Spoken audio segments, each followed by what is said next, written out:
ભાઈ લલ્લા અને તેના પુત્ર પર પોલીસની કડક કાર્યવાહી। પોલીસે ફતેહ મોહમ્મદને કોર્ટમાં રજૂ કર્યો।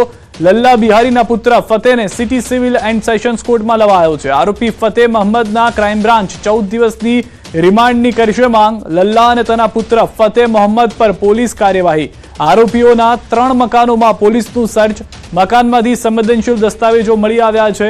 સહી સિક્કાવાળા સ્ટેમ્પ અને લેટર પેડ મળી આવ્યા છે। ભાડાની અને અન્ય વ્યવસાયના હિસાબો પણ મળી આવ્યા છે। કુલ 5 આરોપીઓ વિરુદ્ધ ક્રાઇમ બ્રાન્ચમાં નોંધાઈ છે ફરિયાદ। તો મહત્વના અને મોટા સમાચાર, કેટલાક શંકાસ્પદ ડોક્યુમેન્ટ્સ મળ્યા હોવાની પણ જાણકારી છે।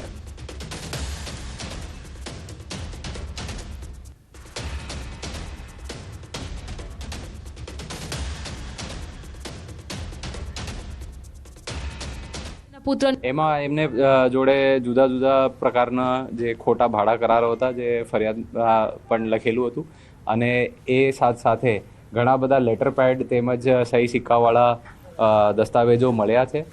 તે ઉપરાંત અમે જાણવામાં મળ્યું છે કે એમના જે ગેરકાયદેસર તલાવની જમીનમાં માટી ભરી ભંગાર ભરી જે એન્ક્રોચમેન્ટ કરવામાં આવતી હતી એમના પણ પુરાવો મળ્યા છે અને જે શંકાસ્પદ લોકો છે આજથી એમને પણ પૂછપરછ કરવામાં આવશે અને જેમની સંડોવણી હશે એમને સામે કડક પગલાં લઈને અટકાયત કરવામાં આવશે। તો સતત બીજા દિવસે અમદાવાદના ચંડોળામાં ડિમોલિશન યથાવત છે। આ દરમિયાન ગૃહ રાજ્યમંત્રી હર્ષ સંઘવીએ ચંડોળાની મુલાકાત લીધી। તેઓની સાથે પોલીસ કમિશનર GS મલિક પણ હાજર રહ્યા। ઘૂસણખોરો મામલે હર્ષ સંઘવીએ જણાવ્યું કે 6 મહિનામાં અહીંથી અનેક ડ્રગ્સ પેડલર પકડાયા છે। નિયમો પ્રમાણે સંપૂર્ણ કાર્યવાહી કરવામાં આવી છે।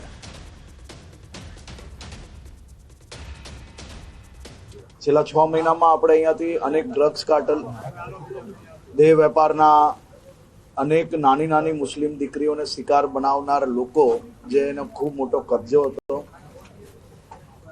એના સિવાય ચોરી, એના સિવાયના બીજા અનેક ગુનાઓ જોડે જોડાયેલા લોકો અહીંયા ગેરકાનૂની રીતે નિવાસ કરતા હતા। ખૂબ મોટા પાયે આ થોડા દિવસ અગાઉ બી અહીંયાથી બાંગ્લાદેશીઓ મળ્યા છે। 5 મહિના પહેલા બી ખૂબ મોટા પાયે બાંગ્લાદેશીઓને અહીંયાથી પકડવામાં આવેલા હતા। એમાંથી મોટા ભાગના લોકોને ડિપોર્ટ કરવામાં અમદાવાદ પોલીસને સફળતા પ્રાપ્ત થઈ છે। હું માત્ર ને માત્ર એટલું જ કહીશ કે ભૂપેન્દ્રભાઈ પટેલની સરકાર એ સંપૂર્ણપણે ન્યાયિક રીતે અને નિયમો પ્રમાણે સંપૂર્ણ કાર્યવાહી કરતી આવી છે। આવનારા દિવસોમાં બી કોઈ બી જગ્યા પર સંપૂર્ણ નિયમ આધારિત જ કાર્યવાહી કરવામાં આવશે।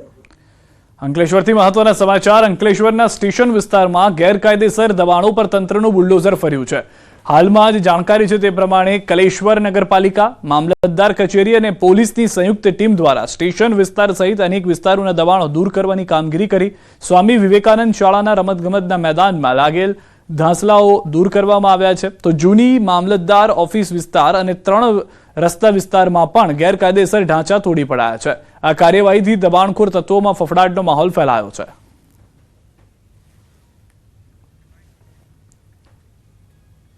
તંત્રો દ્વારા જાહેર રસ્તા ઉપર દબાણ હટાવવાની કામગીરી શરૂ કરવામાં આવી છે। તેની અંદર એશિયાનગરથી લઈ 3 રસ્તાથી રેલવે સ્ટેશન અને 3 રસ્તાથી ONGC સુધી દબાણ હટાવવાની કામગીરી કરવામાં આવનાર છે। તાલુકા વહીવટી તંત્રો દ્વારા તો જૂનાગઢથી પણ સમાચાર। ધારગઢ દરવાજા વિસ્તારમાં ડિમોલિશનનો મામલો। જિલ્લા કલેક્ટરે કર્યું કામગીરીનું નિરીક્ષણ। સવારથી ચાલી રહી છે ડિમોલિશનની કામગીરી। ડિમોલિશનમાં 8 જેટલા અસામાજિક તત્વોના મકાનોનો સમાવેશ। અસામાજિક તત્વોના મકાનો પણ તોડી પડાયા છે। વહીવટી તંત્ર, પોલીસ મહાનગરપાલિકા, PGVCLની ટીમો દ્વારા કામગીરી યથાવત। અસામાજિક તત્વો સામે કાર્યવાહી। જૂનાગઢમાં ઉપરકોટ કિલ્લા નજીક આવેલા મેગા ડિમોલિશનની કામગીરી વહેલી સવારે શરૂ થઈ। 60 ગેરકાયદેસર રહેણાંક વિસ્તારો ખૂબ જ ટૂંક સમયમાં તોડી પાડવામાં આવ્યા। 350થી વધુ પોલીસ અને 50 અધિકારીઓ મેદાનમાં છે। 10 JCB અને અન્ય મશીનરી પણ। આ દબાણમાં લગભગ 59 જેટલી પ્રોપર્ટીઝ છે, જેમાં 150 જેટલા લોકો રહેતા હતા અને એ આજથી ખાલી કરાવવાનું શરૂ થયું છે। ઉપરાંત પોલીસ તરફથી જે માહિતી મળી છે એમાં અમુક એન્ટી સોશિયલ એલિમેન્ટ્સ પણ આ જગ્યાએ રહેતા હતા, જેમ કે NDPSના કેસમાં હોય કે બુટલેગિંગના કેસમાં હોય, એમના મકાનો પણ આ જગ્યાએથી દૂર થઈ રહ્યા છે। એક સલીમ ઉર્ફે કાલિયો કરીને લિસ્ટેડ પ્રોહી બુટલેગરનું મકાન આવેલું છે। આ ઉપરાંત NDPSના આરોપી રફીક ઇસ્માઇલ ઉર્ફે બાબુ ઉર્ફે રીંગા મકરાણીનું મકાન અને અન્ય 4 MCR કારધારક ઇસમો, આ સિવાયના અન્ય 3 માથાભારે ઇસમોના મકાનો પણ આ વિસ્તારમાં આવેલા છે. સૂર્યોદય અને સૂર્યાસ્તના સમયમાં ફેરફાર થતા અંબાજી મંદિરમાં દર્શન અને આરતીના સમયમાં ફેરફાર કરાયો છે. યાત્રિકોની સગવડતા ખાતર નિજ મંદિરના દર્શન આરતીના સમયમાં ફેરફાર કરવામાં આવ્યો છે. સવારે આરતી 7 થી 7:30 વચ્ચે કરાશે. સવારે દર્શન 7:30 થી 11:15 વાગ્યા સુધી કરી શકાશે. બપોરે 12:30 વાગે આરતી અને બપોરે દર્શન 1 થી 8:30 વાગ્યા સુધી કરી શકાશે. 4:30 વાગ્યા સુધી બપોરે દર્શન કરી શકાશે અને સાંજે આરતી 7 વાગ્યાથી 7:30 વાગ્યા સુધી અને સાંજે દર્શન 7:30 થી રાત્રિના 9 વાગ્યા સુધી કરી શકાશે. હાલ કાળઝાળ ગરમીમાં માતાજીને દિવસ દરમિયાન 3 સમય કપડાં અને શણગાર બદલતા હોવાથી આરતી 3 વખત કરાશે. મંદિર સવારે 11:30 વાગે બંધ થતું હતું, તેના બદલે 11:15 કલાકે બંધ થશે. યાત્રિકો મંદિરમાં સવારે માતાજીના બાલ્ય અવસ્થા, બપોરે યૌન અવસ્થા અને સાંજે પ્રૌઢ અવસ્થાના દર્શન કરી શકશે. દર્શન આરતીના સમયમાં ફેરફાર કરાતા તારીખ 26 જૂન સુધી માતાજીના મંદિરમાં અન્નકૂટ ધરાવી શકાશે નહીં. બપોરે રાજભોગના સમયની અંદર ફેરફાર થાય છે.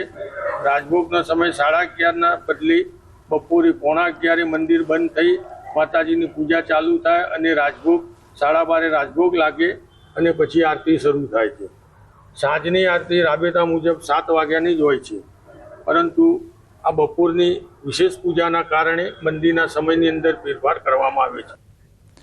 મહેસાણામાં 100 વર્ષનું અનોખું પંચાંગ લોન્ચ થયું છે. આચાર્ય અરવિંદ સાગરે 5 વર્ષની મહેનતે તૈયાર કર્યું છે. 4 ભાગમાં વિભાજિત શાસ્ત્રાર્થ પંચાંગ છે. 1 વર્ષનું પંચાંગ બનાવવું પણ શાસ્ત્રીઓ માટે મુશ્કેલ હોય છે, ત્યારે અહીં તો 100 વર્ષનું પંચાંગ બનાવવામાં આવ્યું છે. દૈનિક જીવનમાં, ધાર્મિક અને સામાજિક જીવનમાં શુભ કાર્ય